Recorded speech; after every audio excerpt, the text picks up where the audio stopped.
கர்த்தராகிய இயேசு கிறிஸ்துவின் நாமத்தினாலே உங்கள் ஒவ்வொருவருக்கும் என்னுடைய அன்பின் நல்வாழ்த்துக்களை தெரிவித்துக் கொள்கிறேன். எழுப்புதலின் குரல் என்ற நிகழ்ச்சி கூடாக ஆண்டுடைய வார்த்தையை கொண்டு வருவதிலே நான் மிக்க மகிழ்ச்சி அடைகிறேன். கர்த்தர் நல்லவர், அவர் கிருபை என்றும் உள்ளது. இந்த நாட்களிலே நாம் உலகமெங்கும் கேட்கிற ஒரு பெரிய சத்தம் எழுப்புதல்.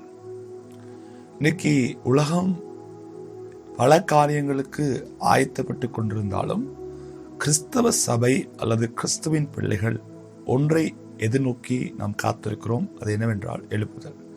நாம் அநேக நேரங்களில் பல வருஷங்களாக எழுப்புதலுக்காக ஜெபிக்கிறோம். இந்த எழுப்புதல் எப்போ வரும், யார் மூலம் வரும், என்ன செய்தால் எழுப்புதல் வரும் என்றது அநேகருக்குள்ள ஒரு கேள்வி.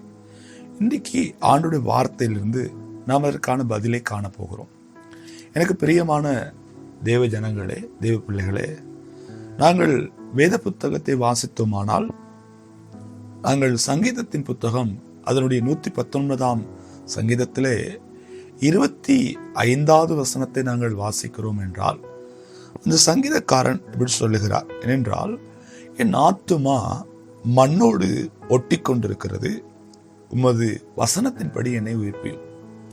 இந்த சங்கீத புத்தகத்திலே விசேஷமான சங்கீதம் தான் இந்த 119 சங்கீதம். இந்த 119 சங்கீதத்திலே சங்கீதக்காரன் 7 தடவை உயிர்ப்பியும் உயிர்ப்பியும் என்று எழுதுகிறார். அதாவது அவருடைய ஜெபம் என்ன அப்படின்னு பார்த்தீங்கன்னா உயிர்ப்பியும். அதாவது மண்ணோடு ஒட்டி கொண்டிருக்கிற என் ஆத்துமாவை உயிர்ப்பியும்.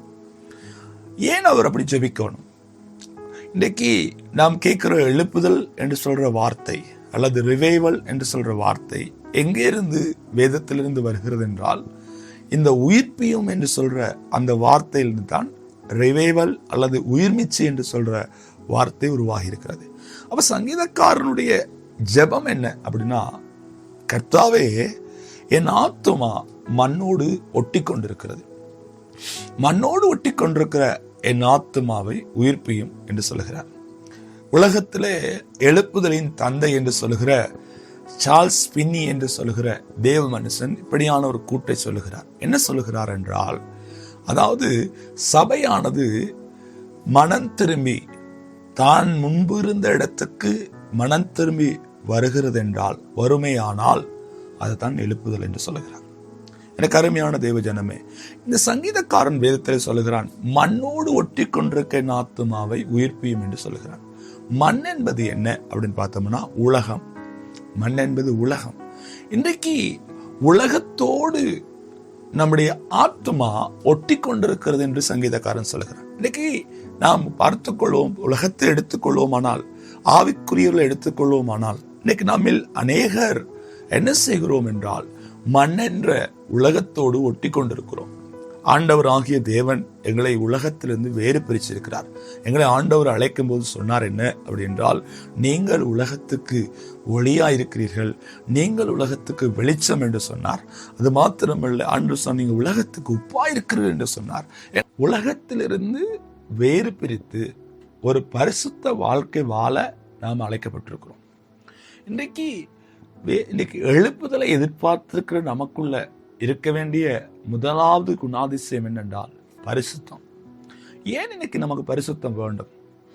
பரிசுத்தம் இல்லாமல் ஒருவனும் தேவனை தரிசிக்க முடியாது என்று வேதம் சொல்கிறது. அவருடைய சுபாவம் என்ன, அவருடைய குணாதிசயம் என்ன என்று பார்த்தால் அவர் பரிசுத்தர். பரிசுத்தம் இல்லாமல் ஒருவரும் தரிசிக்க முடியாது. நாங்கள் ஏற்கனவே பாவத்தில் இருந்தோம், அசுத்தத்தில் இருந்தோம், அக்கிரமத்தில் இருந்தோம். என்னுடைய வாழ்க்கை ஒன்றுக்கும் உதவாத ஒரு வாழ்க்கையா இருந்தது. அவர் இந்த உலகத்துக்கு வந்து, ஆண்டவராக இயேசு இந்த உலகத்துக்கு வந்து அந்த சிலுவை மரணத்துக்கூடாக அவர் தன்னையே தான் ஒப்பு கொடுத்து அவர் என்ன செய்தார் என்றால், அவர் இந்த பூமியிலே எங்களை பாவத்திலிருந்து மீட்டு எங்களை அவருடைய இரத்தத்தால் கழுவி எங்களை பரிசுத்தமாக்கி இருக்கிறார். அவர் பரிசுத்தமாக்கின அவர் தான் எங்களை பார்த்து சொல்லுகிறார் என்னவென்றால், நாங்கள் பரிசுத்தமாக வாழ வேண்டும். பரிசுத்தம் இல்லாமல் ஒருவரும் தேவனை தரிசிக்க கூடாது என்று சொன்னவர் யார் என்றால், எங்களை பரிசுத்தமாக்கினவர், எங்களை பரிசுத்தத்துக்கு அழைத்தவர் அவர்தான். அப்போ அந்த பரிசுத்தத்துக்கு அழைத்த தேவன் எங்களிடத்துல எதிர்பார்க்கிறார் என்னென்றால், நாங்கள் பரிசுத்தமாக வாழணும். அப்போ உலகம் என்ற மண்ணோடு ஒட்டி கொண்டிருக்கிற வரைக்கும் உயிர்ப்பித்தல் வராது. உலகம் என்ற மண்ணோடு நாங்கள் உலகம் என்ற உலகத்தின் லௌகீக காரியத்தோடு ஒட்டி கொண்டு இருக்கிற வரைக்கும் உயிர்ப்பித்தலை நாங்கள் காண முடியாது, எழுப்புதலை காண முடியாது. இன்னைக்கு பலர் நினைக்கிறாங்க எழுப்புதல் என்பது எங்கேயோ ஒரு தேசத்திலிருந்து வரப்போகிறது என்று, எழுப்புதல் என்பது யாரோ ஒரு மனிதன் கொண்டு வரப்போகிறான் என்று எதிர்பார்க்கிறாங்க. இல்லை இல்லை, வேதம் தெளிவாய் சொல்லுகிறது, தேவன் ஒரு தனி நபருடைய வாழ்க்கையில தான் எழுப்புதலை தேவன் கொண்டு வர முடியும். எனக்கு அருமையான தேவ ஜனங்களே, ஸ்காட்லாந்து என்று சொன்ன தேசத்திலே, ஸ்காட்லாந்து தேசம் மிகவும் பாவத்துக்கு அடிமையாகி பாவத்திலே மூழ்கி போயிருந்த ஒரு காலம்.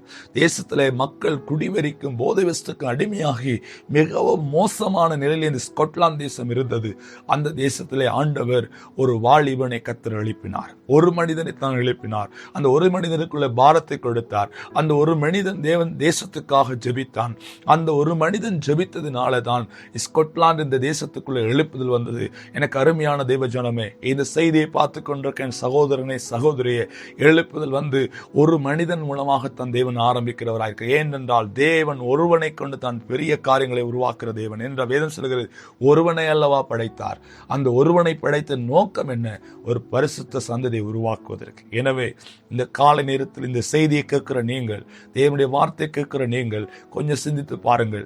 நம்முடைய வாழ்க்கை எங்கே இருக்கிறது? நம்முடைய ஆத்துமா எதோடு ஒட்டி கொண்டிருக்கிறது? பரிசுத்தத்தோடு ஒட்டி கொண்டிருக்கிறதா அல்லது உலகத்தோடு ஒட்டி கொண்டிருக்கிறதா? இன்றைக்கு நாங்கள் உலகத்தோடு ஒட்டி கொண்டிருக்கிறோமானால், உலகத்தின் லௌகிக ஆசை, ஆலயத்துக்கு போகிறோம், வேதம் வாசிக்கிறோம், ஜெபிக்கிறோம், ஆனாலும் இன்னும் உலகத்தின் ஆசைகள் எங்களை ஒட்டி பிடித்துக் கொண்டிருக்கிறதா? உலகம் என்னை இன்னும் ஈர்த்து கொண்டிருக்கிறதா? இன்னும் உலகத்தை விட்டு வர முடியலையா? கண்களின் இச்சை, ஜீவனத்தின் பெருமை, மாம்சத்தின் இச்சையை விட்டு வெளியே வர முடியவில்லையா? இன்றைக்கு ஆண்டவருடைய சமூகத்திலே சங்கீதக்காரனாகிய தாவீது ஜெபித்தது போல நாம் ஜெபிக்கிறவர்களாக மாறுவோம். நாமும் ஆண்டு சமூகத்திலே மன்றாடுவோம். இந்த உலகத்திலிருந்து எங்களை வேறு பெறுங்கப்பா. இந்த கண்களின் இச்சையிலிருந்து வெளியே கொண்டு வாருங்கள். மாம்சத்தின் இச்சையில் வெளியே கொண்டு வாருங்கள். ஜீவனத்தின் பெருமையிலிருந்து வெளியே கொண்டு வாருங்கள். நாங்கள் ஆண்டவரிடத்தில் ஜெபிக்கணும். ஆண்டவரே, என்னை பரிசுத்தமாக்குங்க. சங்கீதக்காரன் ஜெபிக்கிறார், என்னுடைய ஆத்மா உயிர்ப்பியும். அந்த சங்கீதத்தை நீங்கள் பார்த்தீங்கன்னா, சங்கீதம் 119:37 வசனத்தை பார்த்தீங்கன்னா, அவர் சொல்லுகிறார், என்ன நீர் உம்முடைய வழிகளில் என்னை உயிர்ப்பியும். 119:40 சொல்லுகிறது, நீதியால் என்னை உயிர்ப்பியும் என்று சொல்லுகிறார். அதோடு கூட 119:107 சொல்லுகிறார், உம்முடைய வசனத்தின்படி என்னை உயிர்ப்பியும். 119:49 சொல்றார், நியாயத்தின்படி உயிர்ப்பியும். 119:154 சொல்றார், உம்முடைய வார்த்தையின்படி உயிர்ப்பியும். அதே போல் 119 156 வசனத்தை சொல்றார், உம்முடைய நியாயங்களின்படி உயிர்ப்பியும். 159 வசனத்தை சொல்றார், உம்முடைய கிருபையின்படி உயிர்ப்பியும். உயிர்ப்பியும் உயிர்ப்பியும் உயிர்ப்பியும். எங்கே பார்த்தாலும் நாங்கள் இந்த சத்தத்தை கேட்டுக்கொண்டிருக்கிறோம். ஏன் ஆண்டவர் உயிர்ப்பிக்க தாமதிக்கிறார் என்றால், ஏன் ஆண்டவருடைய எழுப்புதல் இன்றைக்கு தாமதிக்கிறது என்றால், உலகத்திலே தேவன் அறிவிருக்கிற பாவம் பெருகிவிட்டது. பாவம் எங்கே பெருகினாலும் பரவாயில்லை, தேவனுடைய சபையில், தேவனுடைய பிள்ளைகிட வாழ்க்கையில் இன்னைக்கு பாவம் பெருகி போய்விட்டது. இந்த பாவத்திலிருந்து எப்போ தேவ ஜனங்கள் மனம் திரும்பி தேவ சமூகத்தில் முறையிடுறாங்களோ, எப்போ தேவ ஜனங்கள் இந்த மண்ணை விட்டு உயிர்ப்பிக்கப்படுறாங்களோ, அப்பொழுதுதான் எழுப்புதல் வரும். நாங்கள் எழுப்புதலுக்காக ஜெபிக்கிறது நல்லதுதான். எழுப்புதலுக்காக ஜெபிக்கிற நாங்கள் மண்ணை விட்டு உயிர்ப்பிக்கப்படணும், மண்ணை விட்டு பிரித்து வைக்கப்படணும். மண்ணாக இருந்தால், மண்ணோடு ஒட்டி கொண்டிருந்தால் ஒரு நாளும் எழுப்புதலை காண முடியாது. சங்கீதக்காரன் தான் சொல்றான், உயிர்ப்பியும் ஆண்டவரே, எங்களை மண்ணை விட்டு உயிர்ப்பியும், ஒட்டி கொண்டிருக்க மண்ணை விட்டு உயிர்ப்பியும் என்று சொல்கிறார். எனவே இந்த செய்தியை கேட்கிற நீங்கள், உங்களுடைய வாழ்க்கையில தேவனுடைய சத்தம் உங்களுக்கு நேராக வருது என்றால், ஒரு சில வேளை ஏதோ ஒரு மண் என்ற காரியத்தோடு ஒட்டி கொண்டிருக்கிறீர்களானால், நீங்கள் அதை விட்டு தேவ சமூகத்தில் உங்களை ஒப்புக் கொடுப்பீங்களானால், தேவன் உங்களை இந்த எழுப்புதலை வல்லமையாக எடுத்து பயன்படுத்தக்கூடும். நான் உங்களுக்கு ஜெபிக்கிறேன். பரலோக தகப்பனே, இந்த செய்தியை கேட்கிற ஒவ்வொரு தேவ பிள்ளைகளுக்காக நான் ஜெபிக்கிறேன்.